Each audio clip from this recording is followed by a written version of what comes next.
Hello! ഇന്ന് അവധി ദിവസമാണല്ലോ. Onam purchasing കഴിഞ്ഞെന്നുണ്ടെങ്കിലും ചെറിയ എന്തെങ്കിലും പർച്ചേസിന് ഇറങ്ങാം. നിങ്ങൾക്കറിയാലോ ഓരോ ദിവസം അവധി കിട്ടിക്കഴിഞ്ഞാൽ ഞങ്ങൾ രണ്ടുപേരും കൂടി ഇങ്ങനെ എങ്ങടെയെങ്കിലും ഇറങ്ങാൻ ഇറങ്ങുമെന്ന്. ഇത് ശരിക്കും പറഞ്ഞാൽ എറണാകുളത്തോട്ട് പോകുന്നതല്ല കേട്ടോ. നേരെ മാറ്റി പിടിച്ച് നമ്മൾ നേരെ തെക്കോട്ട് പോവുകയാണ്. അതായത് ചേർത്തലയ്ക്ക് പോവുകയാണ്. നമ്മുടെ വീട്ടിനവിടെ തെക്കോട്ട് പോയാൽ ചേർത്തലയും വടക്കോട്ട് പോയാൽ എറണാകുളമാണ്. അപ്പോൾ ഇങ്ങോട്ട് പോരാൻ കാരണം വേറെ ഒന്നുമല്ല, എന്തെങ്കിലും കുറച്ച് സാധനങ്ങൾ മേടിക്കണം എന്നൊരു പ്ലാനുണ്ട്. അതുമാത്രമല്ല പിന്നെ കണ്ണി കാണുന്നൊക്കെ വാങ്ങിക്കുമല്ലോ. അങ്ങനെ ചിന്നുവിന് 1-2 സെറ്റ് വള വാങ്ങി.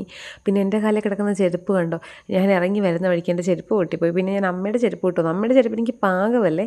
പിന്നെ ഏതെങ്കിലും ഒരു ചെരുപ്പ് വാങ്ങിക്കണമെന്ന് വെച്ചാൽ കടയിലൊക്കെ നോക്കിയിട്ട് 2-3 കട നോക്കിയിട്ട് എനിക്ക് ഇഷ്ടപ്പെട്ടില്ല കേട്ടോ. അവസാനം ഒരു കടയിൽ നിന്ന് വാങ്ങി. അതും എനിക്ക് വലിയ ഇഷ്ടമായൊന്നുമില്ല. ശരിക്കും പറഞ്ഞാൽ ഇവിടെ ഞങ്ങൾ കയറി എന്നാന്ന് വെച്ചിട്ടുണ്ടെങ്കിൽ ഉണ്ടല്ലോ, എൻ്റെ കയ്യിലിരിക്കുന്ന പാൻ കണ്ടോ, നമ്മുടെ മീൻ വറുക്കുന്ന, അതെനിക്ക് ഭയങ്കര ഇഷ്ടമാണ്. ചിന്നുവിന് ഓൾറെഡി നല്ല ഒരെണ്ണം ഉള്ളതുകൊണ്ട് അപ്പോൾ എനിക്കിഷ്ടമായതുകൊണ്ട് എനിക്ക് വാങ്ങിക്കുന്ന കൂടെ പിന്നെ അമ്മച്ചിക്കും വേണമെന്ന് പറഞ്ഞു. അങ്ങനെ അമ്മച്ചിക്കും വാങ്ങി. പിന്നെ ശംഖുവിന് വേണ്ടിയിട്ട് ആ പ്ലേറ്റ് എല്ലാം മടക്കി വെക്കുന്ന സ്റ്റാൻഡ് നോക്കി.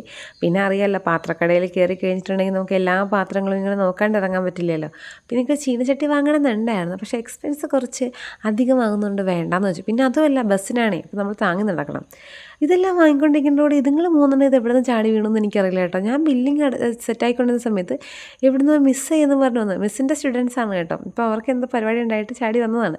അപ്പോൾ എൻ്റെ അടുത്ത് പറഞ്ഞു, ചാനലൊക്കെ എങ്ങനെ പോകുന്നു എന്ന് ചോദിച്ചു. നമ്മൾ വളരെ നന്നായി പോകുന്നു എന്ന് പറഞ്ഞിട്ട് കുറച്ച് നേരം വീഡിയോ ഒക്കെ എടുത്ത് പിന്നെ അവിടെ നിന്ന് ഇറങ്ങി കേട്ടോ. ജസ്റ്റ് പിന്നെ നമ്മൾ അടുത്ത് കയറി എവിടെയാണ്, ഇവിടെ ഈ ജ്വല്ലറിയിൽ കയറി. കാരണം നമ്മുടെ ഹരിച്ചേട്ടൻ്റെ കുഞ്ഞിൻ്റെ നൂലുകെട്ടാണല്ലോ. അപ്പോൾ ഗിഫ്റ്റ് എന്തെങ്കിലും വാങ്ങിക്കണം എന്ന് അമ്മ പറഞ്ഞുകൊണ്ട് ജസ്റ്റ് നമ്മളവിടെ കയറി. ഈ ജസ്റ്റ് എന്നുള്ള വാക്ക് എനിക്ക് എവിടെ നിന്നാണ് കിട്ടിയിട്ടുണ്ട് കേട്ടോ ഗൈസ്. കാരണം ഞാൻ ഇടയ്ക്കിടയ്ക്ക് ജസ്റ്റ് പറയുന്നുണ്ടല്ലേ, കാര്യമാക്കണ്ട കേട്ടോ നിങ്ങൾ. അത് കഴിഞ്ഞ് അപ്പായസിൽ കയറിയേ.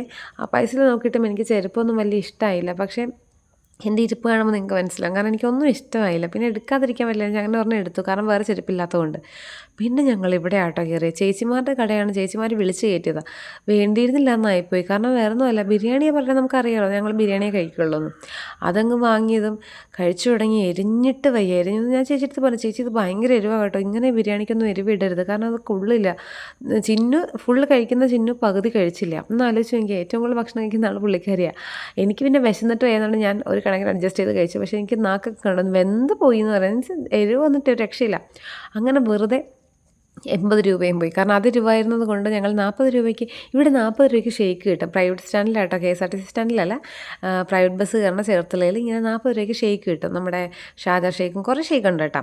അപ്പോൾ അത് സ്റ്റാർട്ട് ചെയ്യുന്നത് 40 രൂപയ്ക്ക്. അതെല്ലാം കുടിച്ചിട്ട് കുറച്ചൊരു അണപ്പ് മാറി, അതായത് ആ ഒരു എരിവ് മാറിയതിന് ശേഷം ഞങ്ങൾ ബസ്സിൽ വന്ന് കയറിയപ്പോൾ സ്റ്റാർ ഉണ്ടായിരുന്നു. അങ്ങനെ പിന്നെ ഞങ്ങളുടെ ഏകദേശം ചെറിയൊരു കുട്ടി പർച്ചേസിങ് ഒക്കെ കഴിഞ്ഞ് വീട്ടിലോട്ട് പോരുവാണേ. നെക്സ്റ്റ് വീഡിയോ ആയിട്ട് കാണുന്നവരെ ബൈ ബൈ.